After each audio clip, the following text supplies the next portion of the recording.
দাঁড়ান, দাঁড়ান, দাঁড়ান। সোশ্যাল মিডিয়াটা ছুরির মতো। তুমি ইচ্ছা করলে এটা দিয়ে ফল কাটতে পারো, আবার ইচ্ছা করলে নিজের গলাও কাটতে পারে। সিদ্ধান্ত তোমার। আমার কাজ দাওয়াত দেওয়া, এটা আমার সার্থকতা। গ্রহণ করবে কি করবে না, এটা তোমার ব্যাপার।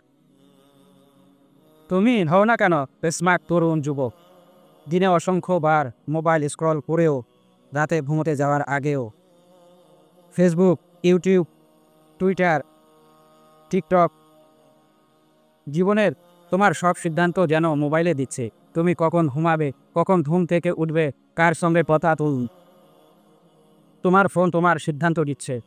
তাহলে তুমি কার? তুমি কি শুধু স্ক্রল করার জন্য জন্ম নিয়েছো? সত্যের আলোচনা, ন্যায়ের দাওয়াত। কে গ্রহণ করলো আর কে গ্রহণ করলো না, এটা তাদের ব্যাপার। কিন্তু না বলা হবে আমার ব্যর্থতা। ভাই, তুমি সিদ্ধান্ত নাও। তুমি শুধু স্ক্রল করার জন্য জন্মগ্রহণ করনি, তুমি নিজেকে গড়তে এসেছো।